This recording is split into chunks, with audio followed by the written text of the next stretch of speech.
జై గురన్న. గురు బ్రహ్మ గురు గురుర్దేవో మహేశ్వరః గురు నమస్తే సాక్షాత్ గురుదేవా. పరబ్రహ్మ తస్మై శ్రీ. నమస్తే పా, అప్పుడే నమస్తే పెట్టాం, ప్రార్థన స్టార్ట్ అయింది. మ్యూట్ చేసుకోండి. నమస్తే. గురవే సర్వలోకానాం భిషజే భవరోగిణాం నిధయే సర్వ విద్యానాం శ్రీ దక్షిణామూర్తయే నమః. బృహద్వాసిష్ట సిద్ధాంతం పూర్ణబోధోపదేశిక వెంకటేశ్వర యోగీంద్రం సద్గురుభ్యో నమో నమః. ఆత్మానాత్మ అతీతమనిశం కేవలాత్మోపదేశిక వేముల రామయాజ యోగీంద్రం సద్గురుభ్యో నమో నమః. క్షరాక్షరమతీతం చాచల పూర్ణోపదేశిక పూర్ణానంద పుల్లయార్య సద్గురుభ్యో నమో నమః. అస్మద్గురు సమారంభం కృష్ణ సాందీపమధ్యమాం ఓంకారపీఠ పర్యంతం వందే గురు పరంపరం.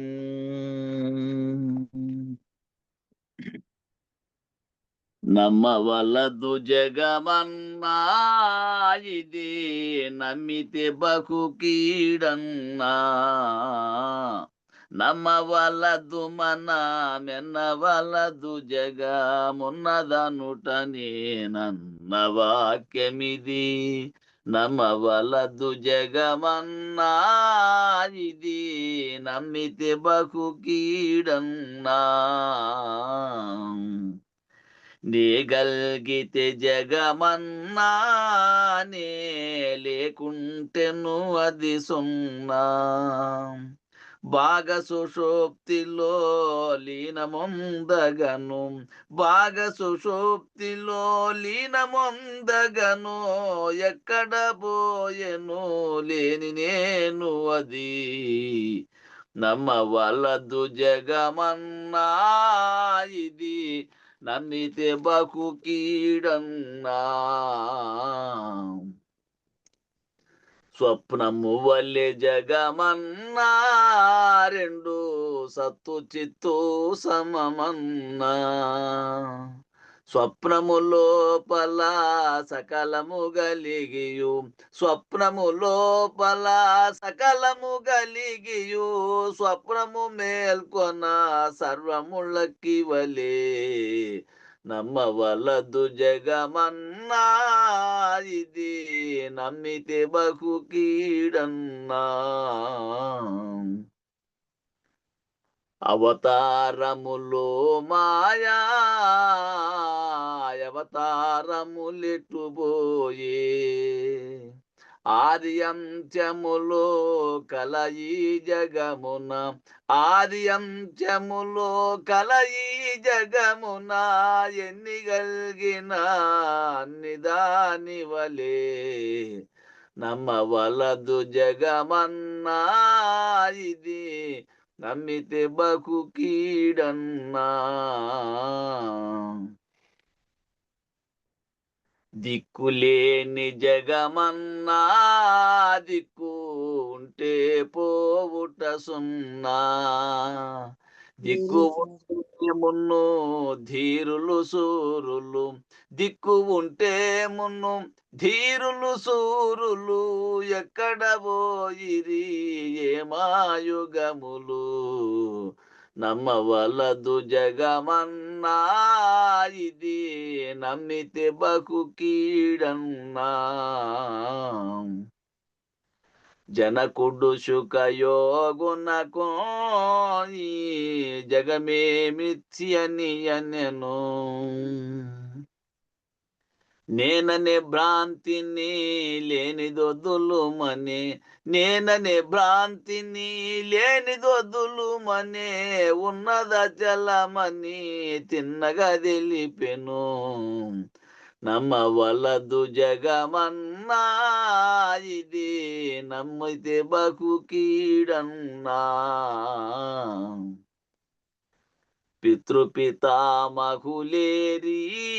మన పీఠకులంతే మైరి ఉత్తదే కదా వారుంటెను చూపుడి, ఉత్తదే కదా వారుంటెను చూపుడి, అత్తరి వలె మన ముత్తదే తెలియుడి, నమ్మవలదు జగమన్నా ఇది, నమ్మితే బహు కీడన్నా. పార్థునకు హరినాడు పరమార్థము తెలిపేయనాడు, అస్థిరమగు ఎరుకాత్మ వదలుమని, అస్థిరమగు ఎరుకాత్మ వదలుమని, సుస్థిరాత్మనే చూడుము నిజమని, నమ్మవలదు జగమన్నా ఇది, నమ్మితే బకు కీడన్నా. జన్మములెన్నైనాయో ఈ జన్మతో పై ఎన్నవునో, మిరుగుడు వలె ఇది ఎన్నడు బోవును, మిరుగుడు వలె ఇది ఎన్నడు బోవునో, మిరుగుడు వలె ఇది ఎన్నడు బోవునో, మేలుగనియు జన్మ మూలము బాయుడి, నమ్మవలదు జగమన్నా ఇది, నమ్మితే బహు కీడన్నా. క్షణభంగురమీ తనువు అరక్షణ సుఖమును మన పనులు, అన్నలారనా విన్నపమును ఇదే, అన్నలారనా విన్నపమును ఇదే, అన్ని వదలి నిజమున్నది తెలియుడి, నమ్మవలదు జగమన్నా ఇది, నమ్మితే బహు కీడన్నా. నిజ బయలటుగాదన్నాది నిరతము ఒక విధమన్నా, గజిబిజి లేఖను ఘన పరమాత్మై, గజిబిజి లేఖను ఘన పరమాత్మై, అజరుద్రాదుల కందరానిదది, నమ్మవలదు జగమన్నా ఇది, నమ్మితే బకు కీడన్నా. రాని పోనిదిదెయను శివరామ దీక్షితులు బల్కు, లేనిపోని జగమేమి లేదు అని, లేనిపోని జగమేమి లేదు అని, పూనుడి నిజమే పుట్టుట కల్లనే, నమ్మవలదు జగమన్నా ఇది, నమ్మితే బహు కీడన్నా. వెలివేత్తే పురమందు భవ భయములు బాయుచునుండో, మలినము బాపియు విమలము చూపియు, మలినము బాపియు విమలము చూపియు, మలినము బాపియు విమలము చూపియు, సలలితముగ గురు సౌజ్ఞకులోనై, నమ్మవలదు జగమన్నా ఇది, నమ్మితే బహు కీడన్నా.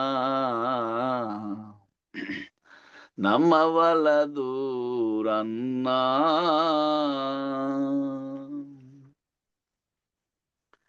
జై శ్రీ సద్గురు ప్రభు మహారాజుకు జై, పూర్ణానంద పుల్లయాజులకు జై, విష్ణుఆనంద కృష్ణమూర్త్యాజులకు జై, అనంత కోటి భక్త మండలికి జై.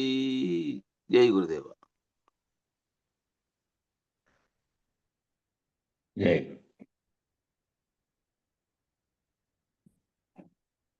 26 కందార్థం. 26. ఇది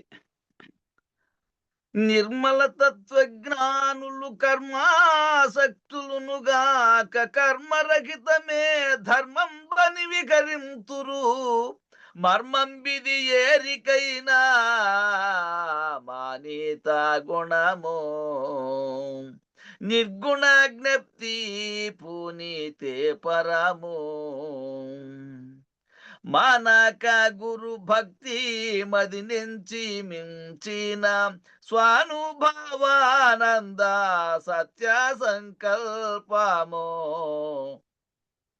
తాను తానగు తత్వమరెడు తాననకమది ముట్టనొక్కుతు నేను నేనను భావపరమున నేర్పు మీరెడు పూర్ణమందుట మానీత గుణము నిర్గుణ జ్ఞప్తి పూనీతే పరము. జై గురుదేవ. జై అందరికీ జై గురు.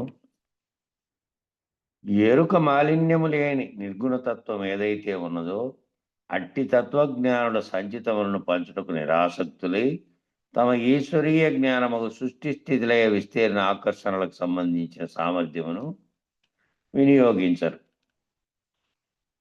ఎవరైతే ఎరుక మాలిన్యం లేని వాళ్ళు నిర్గుణతత్వమై ఉన్నారో ఆ నిర్గుణతత్వమై భావన చెందినటువంటి వాళ్ళు అట్టి తత్వజ్ఞానులైనటువంటి వాళ్ళు ఈ సంచితములు ఏవైతే వచ్చాయో వీటిని పంచుటకు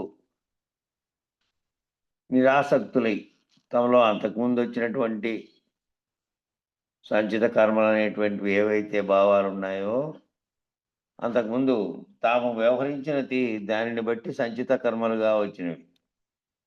ఇప్పుడు ప్రారంధంలో మళ్ళీ వ్యవహారం చేసుకున్నటువంటి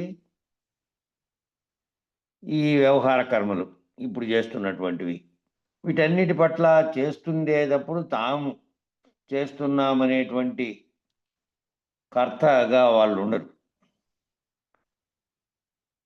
తనలో ఇంతకుముందు జరిగినటువంటివేమో అవి వాసన రూపంలో మళ్ళీ ఈ జన్మలోకి సంచిత కర్మలుగా వచ్చినాయి. ఇప్పుడు ప్రారంధంలో ఎవరైతే మాలిన్యాన్ని నిర్గుణపరుచుకున్నారో గురుమూర్తి చేత అటువంటి గురుమూర్తి వారికి వారి యొక్క నిజస్థితిని తెలిపి వాళ్ళని రహితపరిచారు.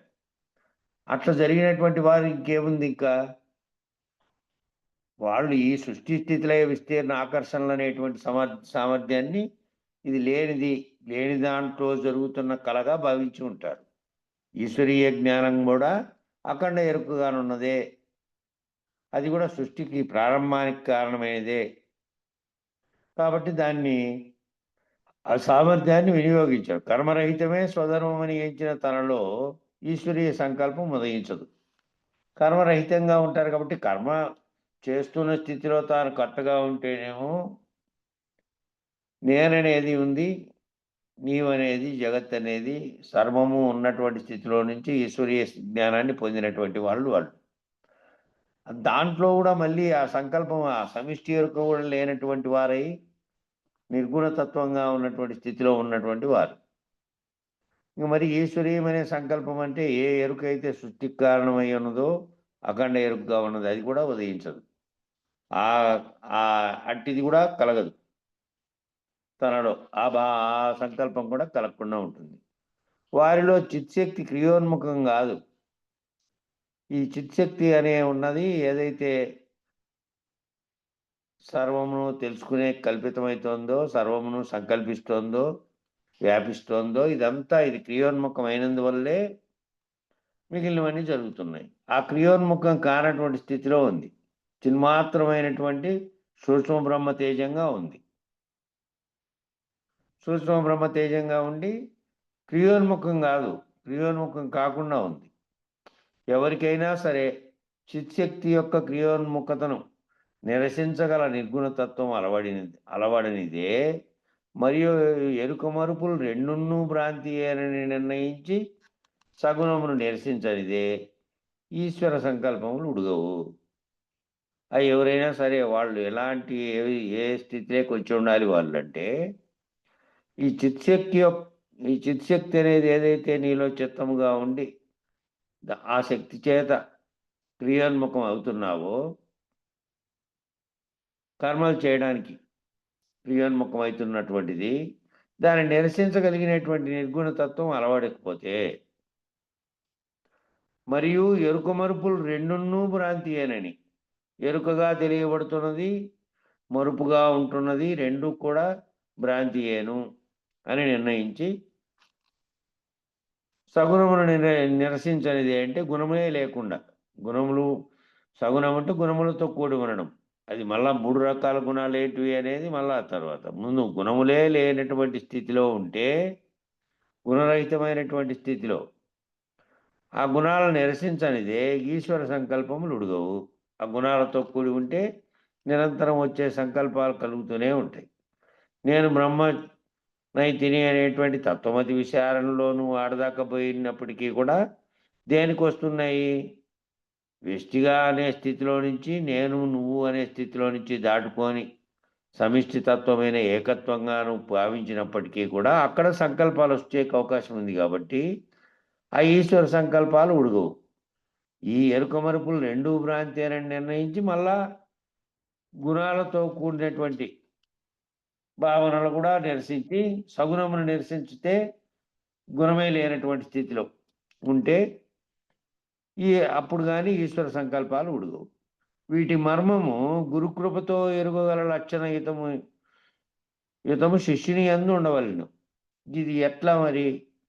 ఈ రెండూ కూడా ఈ మర్మంగా ఉన్నటువంటి వీటి మర్మము గురుకృపతో ఎరుగగల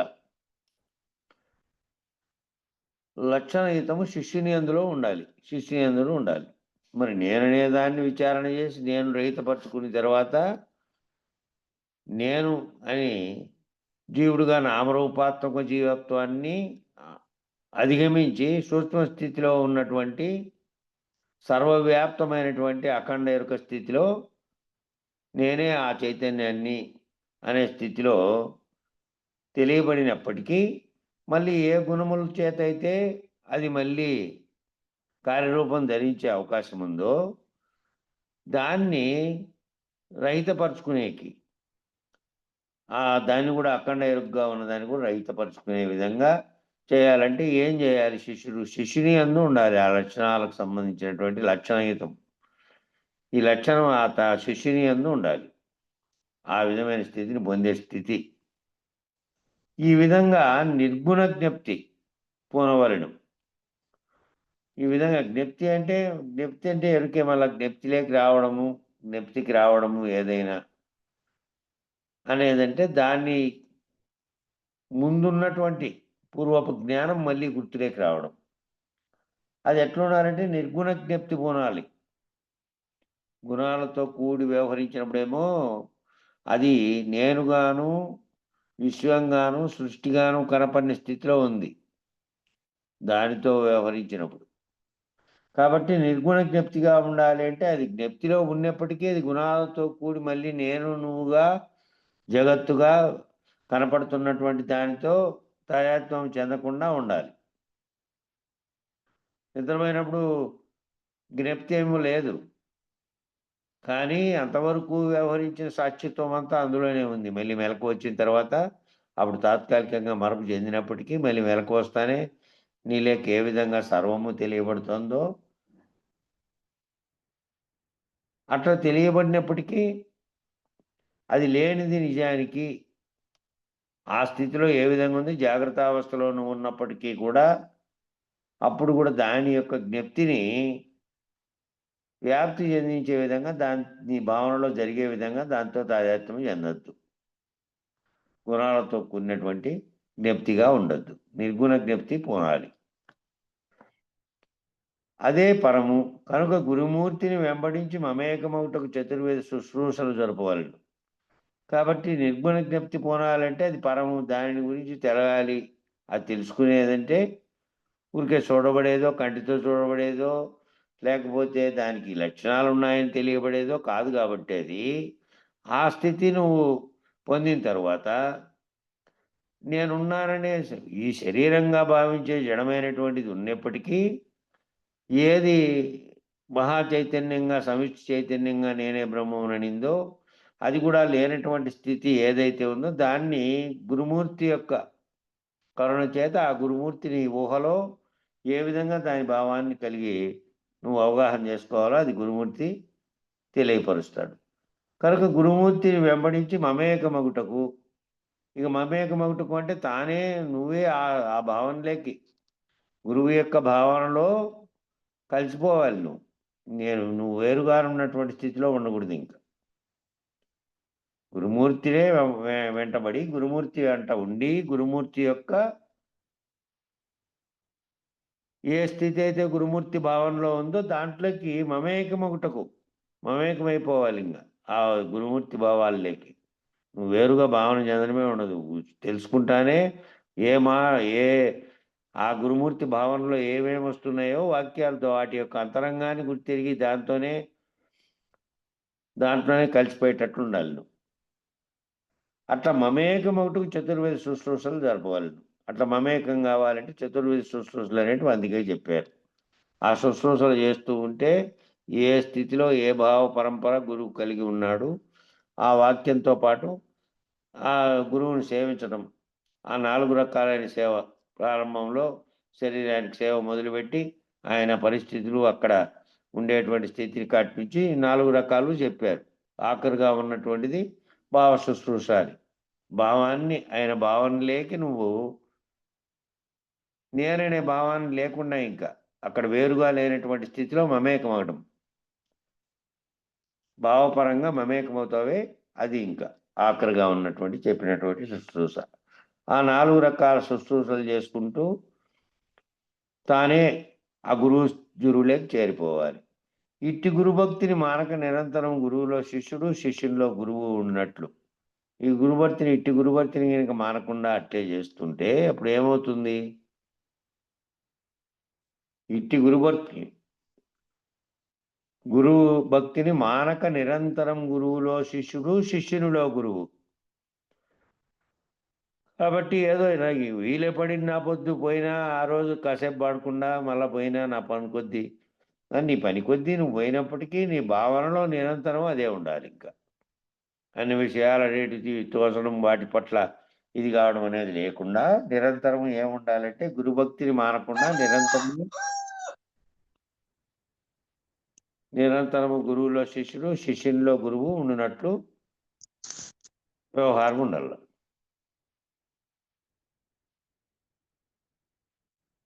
సర్వసమర్పణ కావాలను అంటే సర్వస్వ శరణాగతిగా ఉండాలి.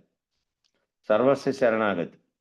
ఇక దానికి తనకు ఏ గురువు అయితే గురువు చేత నీవు ఆ పైన చెప్పినటువంటి పరమపదం అనేది తెలియబడే వరకు ఆ పరాన్ని తెలియబడి నువ్వు లేకుండా రహితమై నువ్వు నీ గురువు ఇద్దరు కూడా ఏకమై రహితమైపోయే స్థితి. గురువు ఆల్రెడీ లేనెరుకలోనే వచ్చి నీకు బోధిస్తూ ఉన్నాడు.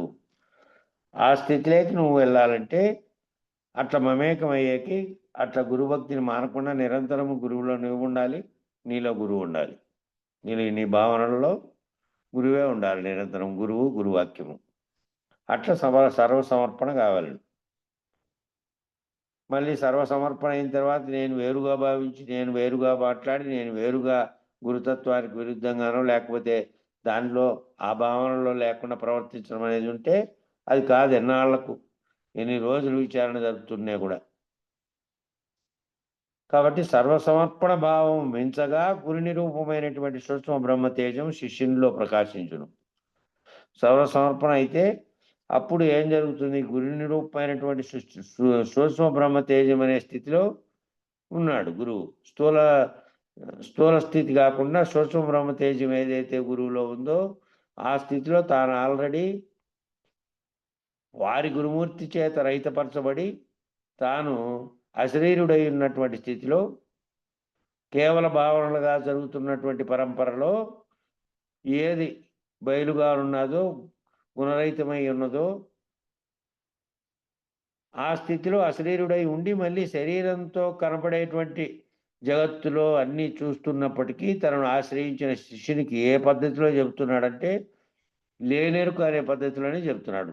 లేనెరుకలోనే తానుండి ఎరుక అనేది భావన చెంది మళ్ళీ ఏది ఉందో అది కాకుండా ఈ శిష్యునికి లేనెరుక రేకొచ్చి లేనిది ఏ విధంగా లేదో తెలియపరిచే వరకు అది ఏ విధంగా ఉన్నది, ఆ ఉన్నదనే భావన నీలో ఎట్లా కలుగుతోంది భ్రాంతి.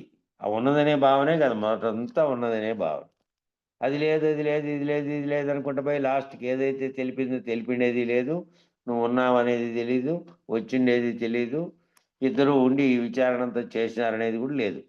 లేని స్థితిలో ఇదేమీ లేనటువంటి, సర్వము లేనటువంటి స్థితిలో రహితమయ్యే వరకు అంతవరకు అదేమో ఇదెట్లొచ్చింది? దానికి మూలం ఏమిటి? దీని మీద విచారణ జరిపారు. ఏ భ్రాంతి చేతైతే ఉన్నదని భావించావో అది కూడా రహితమయ్యే వరకు విచారణ అంతా జరుగుతానే ఉంది.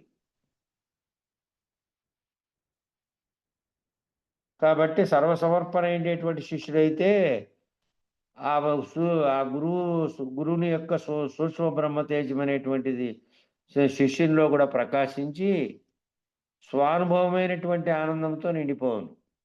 తాను కూడా తన స్వానుభవం పొంది ఆ స్థితిని స్వానుభవం పొంది దాంట్లో నిండిపోతాడు. ఆనందంతో నిండిపోవును. సృష్టి సంకల్పమునకు బదులుగా సత్య సంకల్పం కలిగి కేవలముగా నుండిపోవును. సృష్టి సంకల్పం అనే భావనను పోయి, సృష్టి సంకల్పం అనే భావనతో చూస్తున్న దానితో తాదాత్మ్యం చెందడం వల్ల చూస్తున్న ప్రకృతితో సహా సర్వము దృశ్యరూపమయమై నీకు కనపడుతూ ఉంది. దృశ్యరూపమయంగా కనపడుతున్నటువంటి నీవు, నేను అనే ఈ వస్తు జగతితో సహా సర్వము లేకుండా పోయి ఏ స్థితిలో కలుగుతుంది? సత్య సంకల్పం కలిగి కేవలముగా నుండి. అంటే సృష్టి ఏర్పడక ముందు ఏదైతే సర్వత్రా ఈ జగత్ అనేది కూడా లేకుండా కేవలం బయలనేటువంటి ఓ ఖాళీగా ఉన్నటువంటి ఈ జగత్తుతో సహా సర్వము లేకుండా, ఏ చలనాలు లేకుండా, ఏ కదలికలకు కారణమైన వస్తువు కూడా లేకుండా కేవలం బయలు మాత్రమే తప్ప మరొక్కటి లేకుండా ఏ విధంగా ఉందో ఆ స్థితిలోకి పోతాం. ఆ స్థితిలోకి పోయి నిశ్చలంగా, నిర్మలంగా ఎప్పుడు ఏదైతే ఉందో ఆ భావంతో ఆ రకంగా ఉంటావు. ఈ చలనాలు కలిగేటువంటి ఈ చలనాలకు కారణమైనటువంటి సృష్టిగా భావన చెందేటువంటిది ఉండదు. సృష్టి భావన లేకుండా సత్యంగా ఏ సంకల్పం సత్య సంకల్పం అంటే ఏది కేవలముగా ఉన్నదో ఆ భావన గుర్తిరిగి ఆ భావనలో ఉండిపోతావు కదలికలు లేని స్థితిలో. తాను పరిపూర్ణం గనుక తాను లేడు. తాను తన నిజ స్థితిలో ఉన్నప్పుడు ఏదైతే ఉన్నాడో, తాను నిజ స్థితికి రాకముందు ఎట్లా అవ్యక్తంగా ఉన్నాడో, వ్యక్తం కాకముందు సర్వము బయలు తప్ప మరొకటి లేకుండా కేవలాత్మగా ఉన్నటువంటి స్థితిగా ఉన్నాడో, అది తాను గుర్తెరిగిన తర్వాత తానే అయినాడది. తాను పరిపూర్ణం గనుక తానే పరిపూర్ణం తప్ప మరొకటి లేనటువంటి స్థితి పొందాడు తనలో. ఇక పొందిన తర్వాత ఇంకొకటి ఇట్లా ఉంది, అట్లా ఉన్నదని చెప్తున్నదంతా ఏంది? లేనెరుకు చెప్తున్నటువంటి ఇంద్రజాలంగా కనపడుతున్నటువంటి లేనిదే కనపడుతున్నటువంటిది అది. కాబట్టి తాను ఆ స్థితిని పొందిన తర్వాత స్వానుభవానందమును వర్ణించుటకు ఎరుక ఉండదు. తన స్వానుభవం ఏ విధంగా జరిగింది? నేను మొత్తం గుర్తించేది కానీ ఏమీ లేనటువంటి స్థితిలోకి పోయినా అని నేను చెప్పాలనుకో. ఆ ఏమీ లేని స్థితిలోనే ఇంక ఉంటే ఇంక మాట్లాడేవాడు చెప్పగలిగేవాడు ఎట్లున్నాడు? చెప్పడానికి వీల్లేదు కాబట్టి. చెప్పేది లేదు గదా!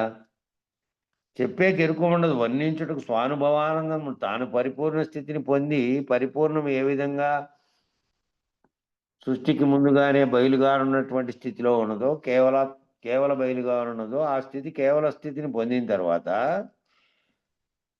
నాకు ఆ అనుభవం ఈ విధమైన రీతిలో లోపల కలుగుతోంది. నేను ఆ విధమైనటువంటి భావనలో నేనున్నానని చెప్పడానికి నీకు మళ్ళీ ఏ రకమైన ఎరుక లేదు వర్ణించేకి. వర్ణించేకి ఎరుక లేదు. పైగా ఆ అనుభవం ఎటువంటిది అంటే అనుభూతి చెందినటువంటి విషయం కాదది. ఆ అనుభవం. మిగతా అనుభూతి చెందిన విషయాలను వివరించడానికి నీకు మార్గం ఉంది. ఇది తింటే నాకు తియ్యగా అనిపించింది. అది చూస్తే నాకిలా అనిపించింది. వీటన్నిటికీ అనుభూతి అనే నిర్ణయం జరుగుతుంది కాబట్టి, అనుభూతిని వ్యక్తపరచడానికి వీలైతది. అది అనుభూతి చెందేది కాదది. సర్వానుభూతులు రహితమైపోయిన తర్వాత ఏ స్థితిగా ఉన్నటువంటిది ఉందో, అదే ఉన్నది. ఆ స్థితిలో నేను, జగత్తు, ఈ నామరూపాత్మక ప్రపంచంతో సహా సర్వము రహితమైపోయినటువంటిది ఉంది. ఈ ఎట్లుందని ఏ విధమైన భావన చెందితే చెప్పచ్చు?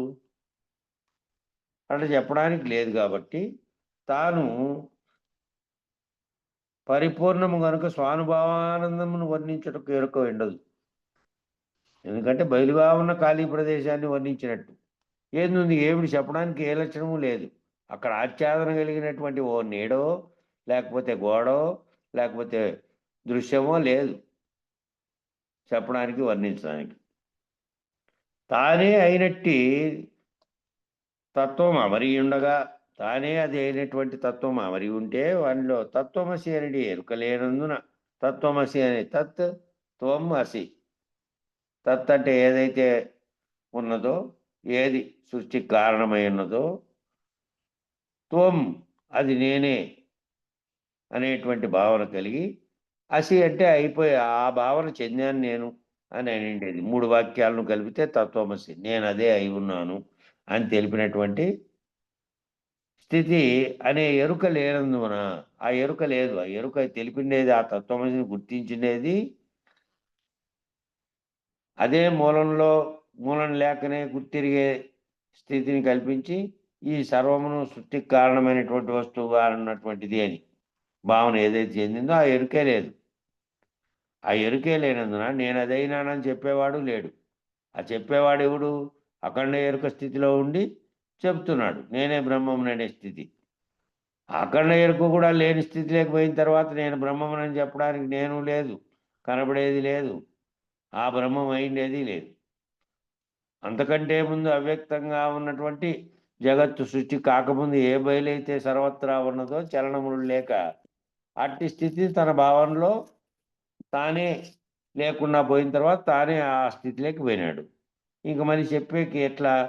ఏంది చెప్పేది? చెప్పిందంతా ఎరుకే. ఆ తత్వమసి అనే అఖండ ఎరుక కూడా లేదు.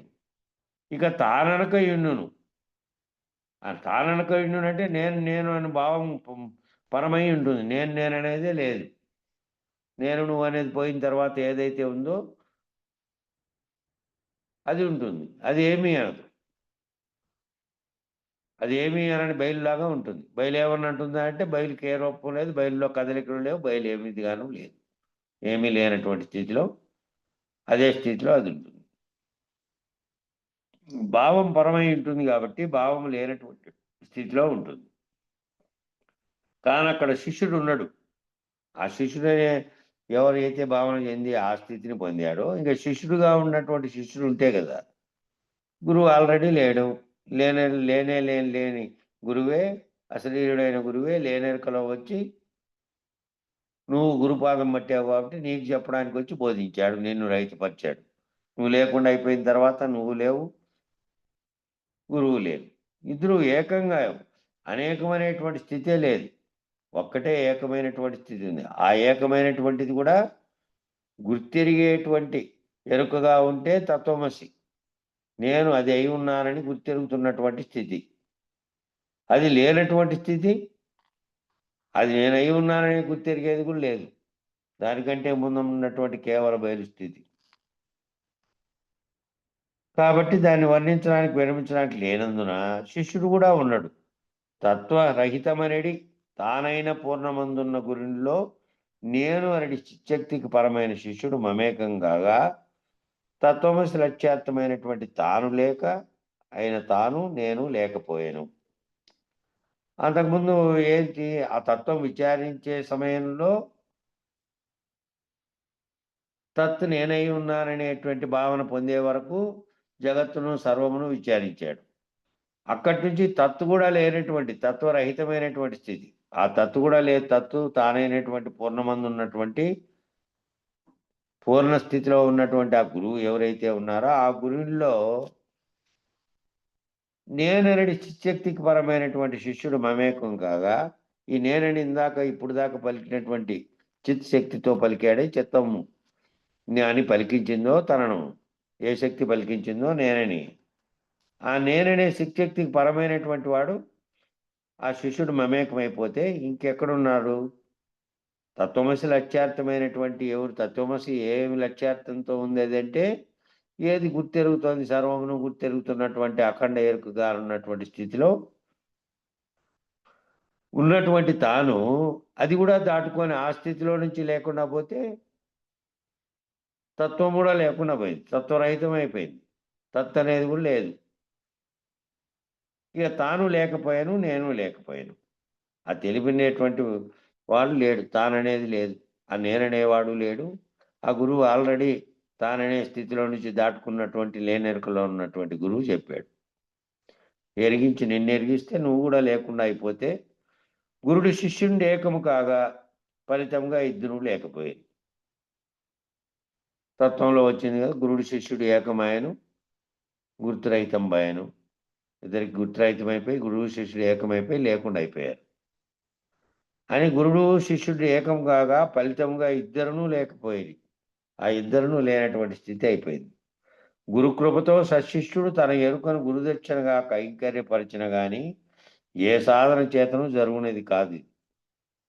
కాబట్టి గురుకృప చేత ఏం చేయాలి? తన ఎరుకను గురుదక్షిణగా కైంకర్యపరిచి తాను ఏ సాధనతో, సాధన రహితం ఇది, సాధనం కాదు. సాధనతో ఏ సాధనగా చేసావంటే నేను తత్తును నేనేననే వరకు సాధనలే చేసావు. ఆ భావాన్ని నీలో స్థూల స్థితిలో ఉంటే సూక్ష్మ స్థితిలో పొందినటువంటి స్థితిలో ఉండడానికి అనేకత్వం అనేది పోగొట్టుకొని సర్వభ్రాంతులు రహితమై నీ స్థితిని ఏమిటి అని తెలుసుకోవడానికి దాంట్లో భాగంగా ఇవన్నీ సాధనలు జరిగినాయి అక్కడి వరకు. ఇంకా అక్కడ సాధన చేత జరుగునది కాదు అది. కాబట్టి సచ్చిష్యుని సర్వార్పణయే మన్నించదగినది. సచ్చిష్యుడు సాధన చేసేవాడు లేడు. ఇంకా తానే లేకుండా తనను కూడా సర్వము అర్పించినటువంటి స్థితిలో, తానే అర్పణ అయినటువంటి స్థితిలో, తానే గురునిలో కలిసిపోయినటువంటి స్థితి సర్వార్పణ మన్నించదగింది. అతడు పై విధముగా నిర్గుణం పూనితే పరుడగును. పై విధంగా నిర్గుణాన్ని పూనితే తాను లేనటువంటి గుణాలతో కూడినటువంటి ఎరుకరహితమైనటువంటి, ఎరుకతో కూడినటువంటి కాకుండా ఎరుకరహితమైతే ఎరుకరహితము గుణరహితము కావాలి. దాంతో కూడి కలిపినప్పుడేమో మళ్ళీ గుణాలతో కూడినటువంటి సర్వ జగత్తుతోనూ తాను తాదాత్మ్యం చెందినట్టు. అది కేవలం కల వంటిదేనని, అది లేనిదేనని ఏనాడు ఇంతకుముందు తోచినట్టు ఉన్నట్టు నీ భావన చెందిందంతా కేవలం ఇంద్రజాలికుడు తాత్కాలికంగా చూపినప్పుడు చూసినటువంటి వస్తువుల వలె నిజానికి లేకనే తాత్కాలికంగా తోచినటువంటి, కలలో తోచినటువంటిది అనే భావనతో ఉండిపోతాడు. ఆ విధంగా నిర్గుణం పూనితే పరుడగుతాడు.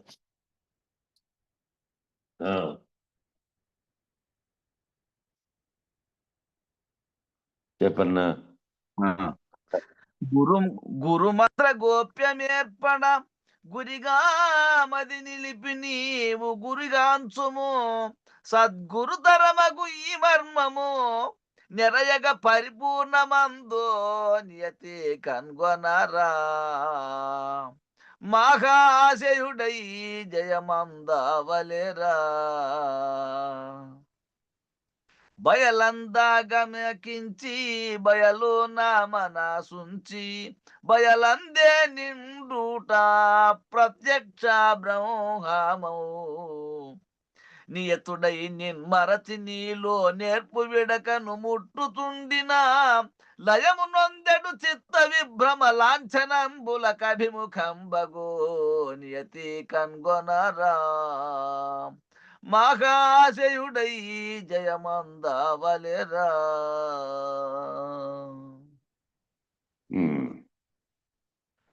గురు వర మంత్రలక్ష్యమైన, గురువు వరం చేత గురువు వరం ఇచ్చి చెప్పినట్టుగా గురువరం ఏమిటి అంటే ఆ మంత్ర లక్ష్యం ఏదైతే ఉందో ఆ గురువర మంత్ర లక్ష్యమైనటువంటి అఖండ ఎరుక లేనిదనే నిర్ణయం వలన గురువర మంత్రంలో నీకు తెలిసిన లక్ష్యం ఏమిటి? ఒకటేమో మూలం లేని గుర్తెరిగే ఎరుక ఎప్పుడూ లేదు, ఏనాడు లేదు, లేకనే తోచినటువంటి మూలం లేని గుర్తెరిగే ఎరుక. రెండోది ఎప్పటికీ ఉన్నది ఏమిటి? బయలుగా ఉన్నదే ఎప్పటికీ ఉత్తబట్ట బయలుగా ఉంది, అందులో ఏదీ లేదు. ఏదో ఉన్నదని చెందిందంతా నీ భావన మాత్రమే.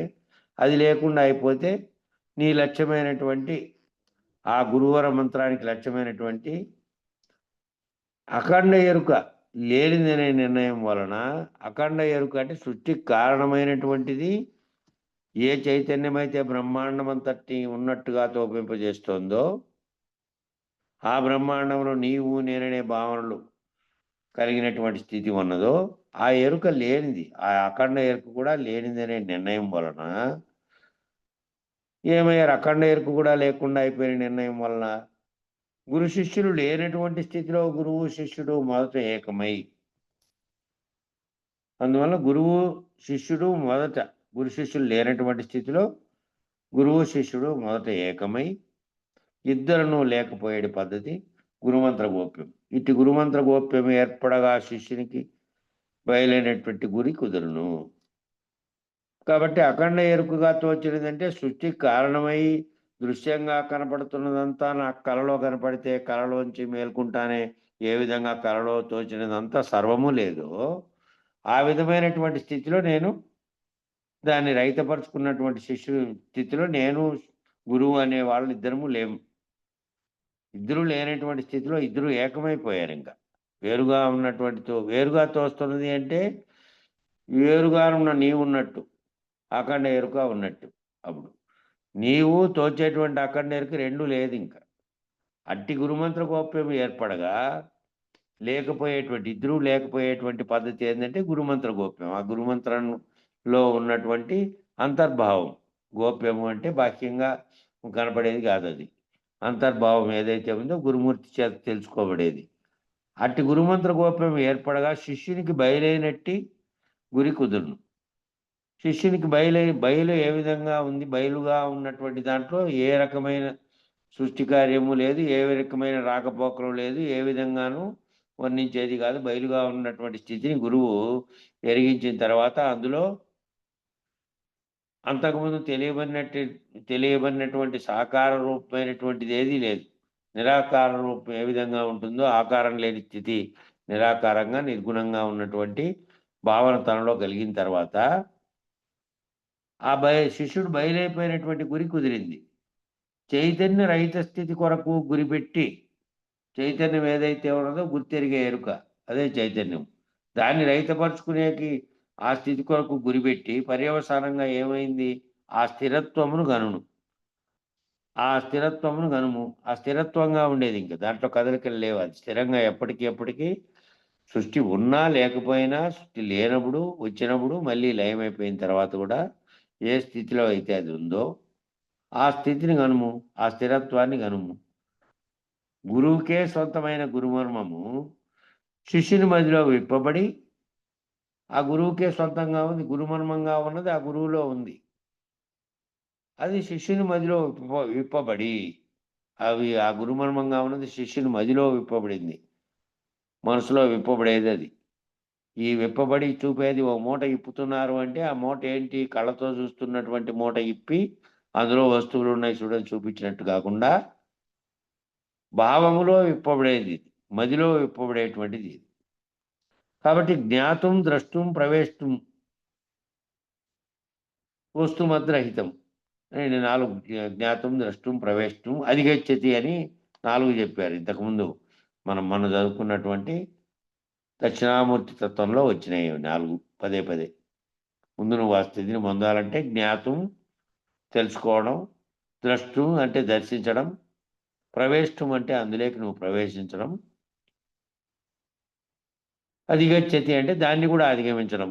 దేంట్లోకైతే తెలియబడి దర్శించి ప్రవేశించి మళ్ళీ దాన్ని అధిగమించితే ఏ దాంతో తెలియబడిందో దాంట్లో నుంచి అధిగమించడం, అధిగమించినటువంటి స్థితి వస్తుమద్రహితం అయినటువంటి, వస్తువుతో సహా ఏమీ లేదు, కనబడేదే లేదు ఏమీ.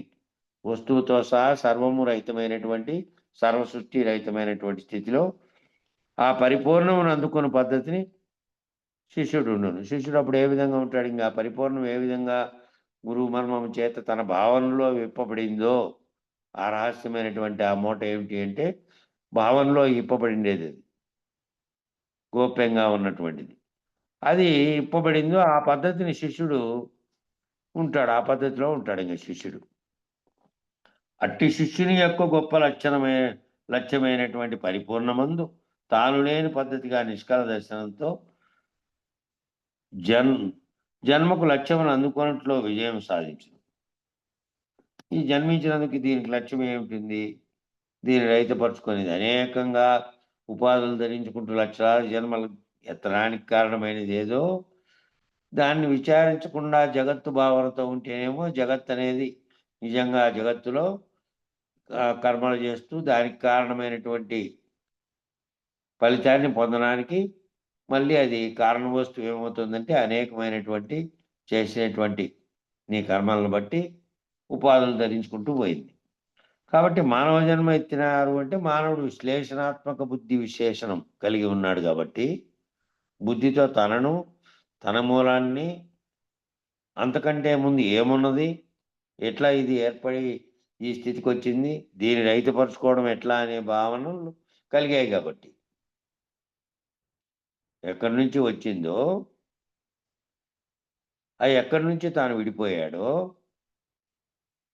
మొన్న అక్కడికి వచ్చినటువంటి మఠంలో 4 రోజుల కార్యక్రమంలో అది నిజానికి కవిత్వ కార్యక్రమం అనుకోండి. అందులో వచ్చినటువంటి ఆయన అవధాని గారు ఆమదాల మురళి విద్వాన్మరాల అనేది ఆయనకు బిరుదు. విద్వాన్మరాల ఆమదాల మురళి గారు ఏమన్నారంటే ముందు ఎక్కడి నుంచి విడిపోయాడో దాంట్లో అన్వేషణలో భాగంగానే ఆధ్యాత్మికం పుట్టింది, దాంట్లో విచారణ జరుపుకుంటూ పోయినాడు. ఓహో నేను ఇదే అనే స్థితి ఎక్కడికైతే పోయాడో నేను దీనిగా ఏ విధంగా ఎక్కడి నుంచి బయటకు వచ్చి విడిపోయినా అనే స్థితికి పోయిన తర్వాత ఆ ఎక్కడలో మూలంలో ఎక్కడున్నానో ఆ స్థితిని కూడా దాటుకుంటే అంతకుముందు ఏమీ లేని స్థితి, అదేమీ లేనిగా ఉంది, ఏమీ లేకుండా ఉంది, సర్వము లేకుండా ఉంది, సర్వరహితమైనటువంటి స్థితిలో ఉంది. ఆ ఎక్కడి నుంచి విడిపోయినావో అక్కడికి పోతే ఎక్కడి నుంచి ఇది ఏర్పడి మళ్ళీ అనేకాలుగా ఉద్భవించిందో దాంట్లో నుంచి పోయినావు. పోయి ఏ పరమాత్మ అయితే నిజ పరమాత్మ అనేటువంటి నిజ స్థితి ఉందో, నిజమైన దేవుడు అనే స్థితిలో ఉందో పరములో, దాన్ని గుర్తిరగడానికి ఇట్లుంచి అక్కడికి పోయి అక్కడి నుంచి దాటుకున్న తర్వాత ఇంక లేవు, నువ్వు లేవు, భావించిండేది లేదు. అట్టి శిష్యుని యొక్క గొప్ప లక్షణమైన పరిపూర్ణమందు ఏమిటి? తాను లేని పద్ధతిగా నిష్కళ దర్శనము, కళలన్నీ కనిపించేవే, కళలన్నీ కనిపిస్తున్నటువంటి ఒక దృశ్యాన్ని కలిగించేటివే కళలు ఏర్పడడం అంటే. ఏ కళ నిష్కళ దానితో ఉన్నాడంటే ఏ దర్శనము లేదు, ఏది చూపించే దృశ్యాలు లేవు. జన్మకు లక్ష్యం అందుకున్నట్టుకు ఈ జన్మ ఎందుకు వచ్చిందో దాని లక్ష్యం ఏమిటి అంటే నిష్కళా దర్శనం, కళలు లేనటువంటి స్థితిలోకి, తాను లేనటువంటి స్థితిలోకి పోవడం, తాను లేనటువంటి స్థితిలే లక్ష్యాన్ని అందుకునే దాంట్లో విజయం సాధిస్తాడు. అట్లా తాను లేని పద్ధతిలో స్థితిలోకి పోయి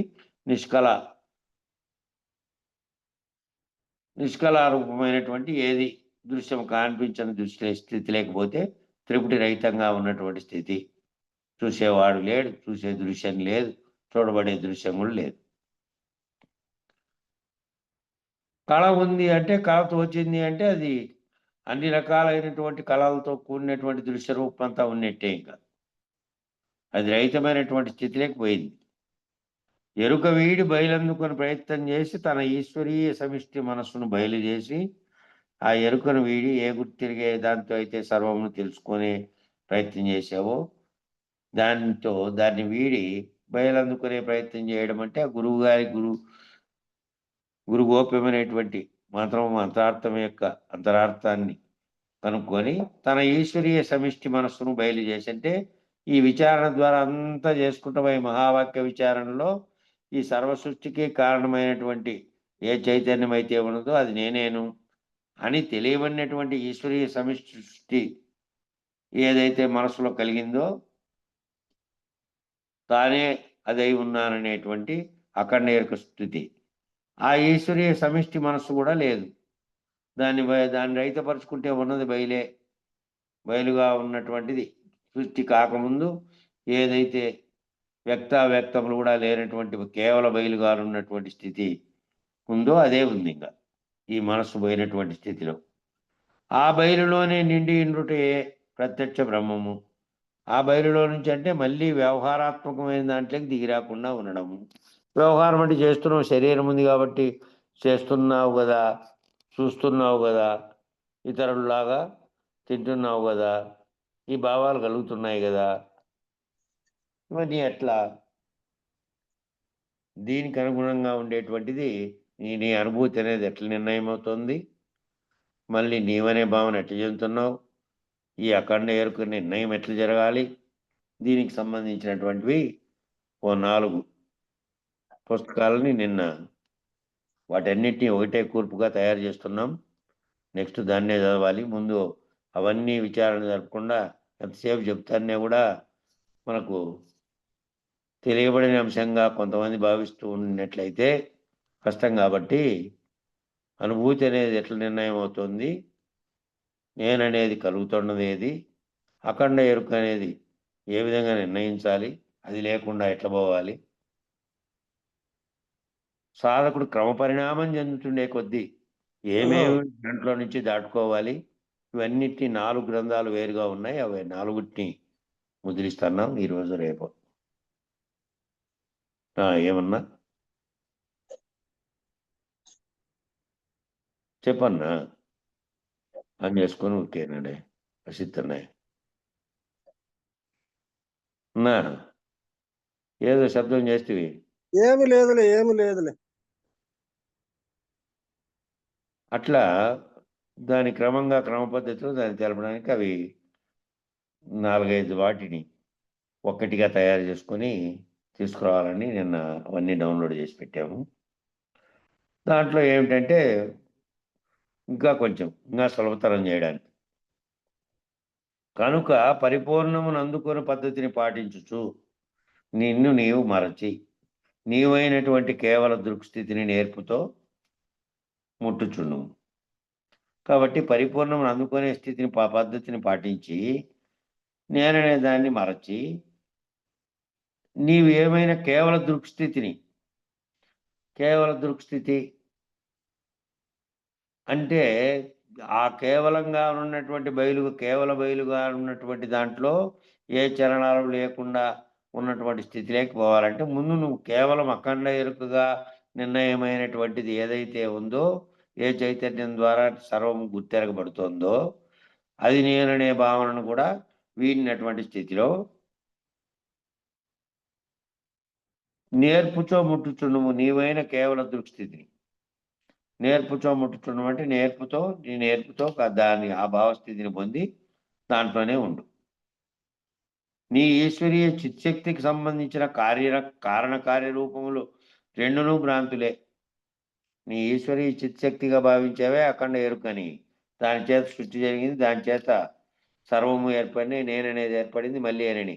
నేనే అది అయి ఉన్నాను, మళ్ళా వేరుగా ఏం లేను, అది ఇది ఒకటేను జీవుడుగా భావించి ఎరుకగలుగుతున్నది, అది ఒక్కటేననే విచారణ ద్వారా వాటికి పోయినావే. అక్కడ కూడా అది కారణంగా ఉన్నదని, దాని కారణంగా సృష్టి ఉత్పత్తి అయి మళ్ళీ నేను కార్యరూపం ధరించినటువంటి జగత్తంతా ఉందని ఇంతకాలం నువ్వు భావించావే అంతకుముందు, ఆ రెండు కూడా భ్రాంతులే. ఈశ్వరీయ చిత్శక్తి అనేది సర్వవ్యాప్తమైన బ్రహ్మాండానికి కారణ వస్తువుగా ఉన్నది. దాని చైతన్యంతో బ్రహ్మాండం ఉంటే అందులో జీవుడుగా నేనుండి నేను వేరుపడి అనేకంగా అయి మళ్ళీ విచారణతో ఏదైతే నేనే అది అయి ఉన్నాను, ఇది సృష్టికి కారణమైనటువంటి అఖండ ఎరుకగా ఉన్నదని నువ్వు భావించినావో, ఆ కార్యరూపం రెండు భ్రాంతులే. ఒకటి కారణంగా ఉంది, ఆ కారణంగా కార్యరూపం ధరిస్తే ఏర్పడి నీకు దృశ్యంగా కనిపించిన సర్వము అంతా కూడా భ్రాంతే. కార్యకారణములు రెండూ లేవు, రెండూ భ్రాంతులేను అంటే ద్విపుటి. ఆ కార్యకారణములు అనేది త్రిపుటి ఏమో ద్రష్ట దృష్టి దృశ్యం మూడుగానున్నది, రెండుగానున్నాం అన్నీ లేవు, ఏమీ లేవు. లేనటువంటి రెండు భ్రాంతులే, భ్రాంతి చేతనే ఉన్నట్టుగా తోచి చిత్పరమై ఉండి చిత్శక్తి వలన కలిగేడు భ్రమల నుండి విడుదలవుటకు నియతి ప్రకారం నడుచుకొనుట ఎనున్నది అప్రయత్నముగా లాంఛనముగా జరుగును. కాబట్టి చిత్పరమై ఉండి చిత్శక్తి వలన కలిగేడు భ్రమల నుండి విడుదలవుటకు నీతి ప్రకారం నడుచుకొనుట ఎనున్నది అప్రయత్నముగా లాంఛనముగా జరుగును. అప్రయత్నంగా అంటే ప్రయత్నం చేత తెలియబడేది కాకుండా నీ భావస్థితిలో సహజమైపోవాలి. అది ప్రయత్నం చేత నేను మళ్ళీ ఇప్పుడు దాకా వ్యవహరించి మామూలుగా ప్రవర్తన అంతా చేసి ఏమేమో చేసి మళ్ళీ అది లేనిదేనంటే అట్లా కుదరదు. మళ్ళీ నీ ప్రవర్తన ఎప్పటికప్పుడు మారుకుంటూ నువ్వంతా ఈ స్థితిలో కాదు కదా. చిత్పరమై ఉండి చిత్శక్తి వలన కలిగేటి భ్రమల నుండి చిత్తు పరమై ఉండి చిత్తు పరము అనే దాన్ని తెలియబడి చిత్తు అనేది మళ్ళీ కిందికి దిగొచ్చేటటువంటి వ్యవహార స్థితిలోకి రాకుండా వ్యవహారం చేస్తున్నప్పటికీ నువ్వు కాదు చేస్తున్నది. జరుగుతున్న కళలో జరుగుతున్న పరిణామంగా భావించి నువ్వు దాంట్లో నుంచి కలిగేటువంటి భ్రమల నుండి విడుదలవుటకు దాంట్లో మళ్ళీ అనేక భ్రమలు మళ్ళీ తోస్తానే ఉంటాయి కదా. శరీరం ఉన్నంతకాలం గుర్తెరిగేది ఉంటుంది. ఆ గుర్తెరిగేది ఉన్నంతకాలం చూస్తూ చుట్టూ జరుగుతున్నటువంటి వాటిలోకి భ్రాంతి చెందే అవకాశం కూడా ఉంటుంది. ఆ భ్రమల నుండి విడుదలవుటకు నియతి ప్రకారం నడుచుకున్నట అనగా ఆ భ్రమల నుండి విడుదలై ఏది నియతి అయితే ఉందో ఆ ప్రకారం నడుచుకున్నట అనగా నువ్వు ఆ ప్రకారం భావంలో భావస్థితి పొంది ఉండాలి. వ్యవహారికంలో అందరిలాగా దుస్తులు ధరించి వ్యవహారం చేస్తూ నువ్వు అందరిలాగే బాహ్య ప్రపంచంలోకి వచ్చి బాహ్య ప్రపంచంలో వారితో పాటు తిరుగుతూ ఉన్నావు. కానీ నీ భావస్థితిలో ఏముండాలి అంటే ప్రయత్నము చేత కల్పించుకొని ప్రయత్నము చేత నేను ఆ స్థితిలో ఉన్నానని ప్రయత్నంతో ప్రతిసారి ప్రయత్నం చేత చేస్తూ ఉన్నావంటే ఇంకా నువ్వు మామూలుగా ఈ స్థితిలోకి వచ్చిపోతున్నావని. వచ్చిపోతూ ఉండే స్థితి కాదు, సహజ స్థితి అయిపోయి ఉండాలి. భావనలో ఎప్పటికీ నేను లేను. నేను ఇప్పుడు చదువుతున్నవాడిని, చూస్తున్నవాడిని, వింటున్న వాళ్ళు, మాట్లాడుతున్న వాళ్ళు, ఎరగబడుతున్నది, ఎరిగించేవాడు సర్వము లేని కళలో జరుగుతున్నటువంటి ఓ కళ జరుగుతుంది ఇది అనేదాన్ని సహజమై మళ్ళీ తెచ్చుకొని దాంట్లో నుంచి ప్రయత్నం చేత కాదు, అప్రయత్నంగా లాంఛనంగా సహజంగా ఉండాలి. సహజంగా ఆ స్థితే ఎప్పటికీ ఉండాలి. నిద్ర వచ్చే వరకు, నీవు చచ్చే వరకు. కాబట్టి శిష్యునిలో కాబట్టి నియతి ప్రకారము నడుచుకున్నట్టు అనేది ఈ పైన చెప్పారు చూడండి, అది ఇంకా ముఖ్యమైన వాక్యం. అది కూడా నియతి ప్రకారం నడుచుకున్నట్టు ఎనున్నది ఒక నియమం పెడితే ఆ నియమం గురువాక్యం ప్రకారం నేను ఆ విధమైన ప్రవర్తనలో నడుచుకుంటున్నానా లేదా అనేది ప్రశ్నించుకొని ఏం చేయాలంటే దాని ప్రకారం నడుచుకుంటే అన్నది ప్రయత్నం చేసి నడుచుకునేది కాదు, అప్రయత్నంగా జరగాలి అంటున్నాడు. అట్లా నడుచుకునేది అప్రయత్నంగా జరగాలంటే ఈ ప్రయత్నం జరిగేది ఏంది, మళ్ళీ నువ్వు దిగొచ్చిన స్థితిలో నుంచి మళ్ళీ నువ్వు ఆ స్థితిలోకి పోయే మళ్ళా భావన చెందుతాండేది. అట్లా మళ్ళా చెందకూడదు. సహజ స్థితిలో సహజమైపోయి ఉండాలి. నీకు ఆ స్థితి సహజమైపోయినటువంటి స్థితిలో ఉండాలి. ప్రయత్నం లేకుండా అప్రయత్నంగానే అదే స్థితిలోనే ఉండాలి. అప్పుడప్పుడు అట్లా కాకుండా వేరే రకంగా ప్రవర్తించి మళ్ళా దాన్ని ప్రయత్నం చేత నేను గురువాక్యం ప్రకారం నేనేమిటి అని ఏ నియతితో నువ్వు ప్రవర్తించాలో అని మళ్ళీ గుర్తు తెచ్చుకొని ప్రవర్తించడం కాదు. సహజ స్థితిలో ఉండిపోవాలి నీ ప్రవర్తన. అదే స్థితిలో ఉండాలి. ఏం వ్యవహారం బయటికి బాహ్యంగా కనపడే వాళ్ళకు చేసినప్పటికీ నీ వ్యవహారం అంతా కూడా ఆ నియతిలో నడుచుకుంటున్నట్టుగా ఉండాలి నీ భావనలో. శిష్యునిలో కేవలము ఈ లాంఛనములు గురుకృపచే జరపబడను. ఈ లాంఛనంగా ఏ స్థితిని అయితే పొంది అప్రయత్నంగా అదే స్థితిలో నువ్వు ఉన్నావో, ఆ స్థితిని పొందావో, అది దేని చేత జరగబడాలంటే గురుకృప చేత జరపబడును. గురుకృప ఉండాలి అంటే మళ్ళా గురువులో నీవు మమేకమైనటువంటి స్థితిలో 4 శుశ్రూషలతో చెప్పారు. 4 శుశ్రూషలు చేసి నువ్వు భావ శుశ్రూషలో ఆఖరుగా చెప్పినటువంటిది నువ్వే ఆ గురువు యొక్క భావం అయిపోయి ఉండాలి, ఇంకా వేరుగా లేకుండా. గురుకృప చేత అప్పుడు జరపబడుతుంది. శిష్యుడి ఎరుక సంబంధమైన లాంఛనములకు అభిముఖమై ఉండిన చాలుడు. శిష్యుడు ఈ ఎరుక సంబంధమైనటువంటి లాంఛనాలకన్నిటికీ అభిముఖమై ఉంటే చాలు. శిష్యుడి ఈ ఎరుక సంబంధమైనటువంటి లాంఛనాలు అభిముఖమై భావంలో ఏ రకమైన స్థితిలో ఉండాలి అట్లుండాలి.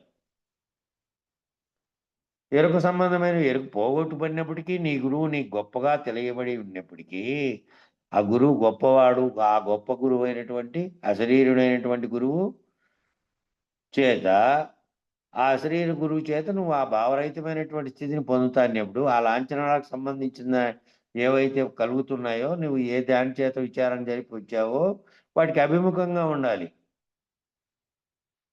మళ్ళీ అట్లయితే అప్పుడేంది, ఇట్లయితే గొప్పగా ఉంటుంది, ఇట్లయితే ఇట్లా అలంకరిస్తే ఇంకా అందంగా ఉంటుంది, దీనికి కిరీటం పెడితే బాగుంటుంది, గురువు గారికి ఇంకా గొప్ప ఆకారాన్ని కలుగజేస్తే ఇంకా బాగుంటుంది.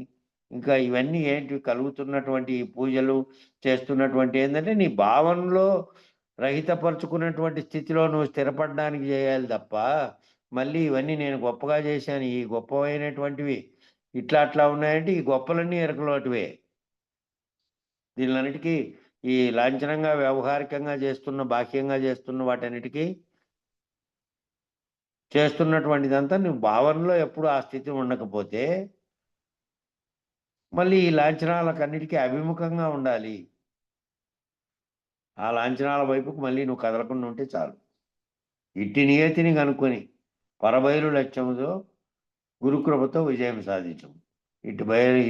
ఇట్టి నియమాన్ని కనుక్కొని నువ్వు ఈ నియమంతో పరబయలు అనే లక్ష్యంతో గురుకృపతో లేని స్థితిని పొందము అంటే బయలులో ఏ బయలైతే శాశ్వతము నిత్యము సత్యము ఎప్పటికీ ఉంది, దానికి ఏది రాకడ పోకడం లేనటువంటి ఖాళీగా ఉన్నటువంటి ఉన్న దాంట్లో ఈ సర్వము ఏర్పడడానికి కారణమైంది కానీ ఏర్పరిచింది కానీ ఏర్పరిచిన తర్వాత నేనంటున్నది కానీ నువ్వు అంటున్నది కానీ మళ్ళీ దీనికి మూలమైన అఖండ ఎరుకుగా ఉన్న ఈశ్వరీయ జ్ఞానం అనేది కానీ సర్వము లేదు.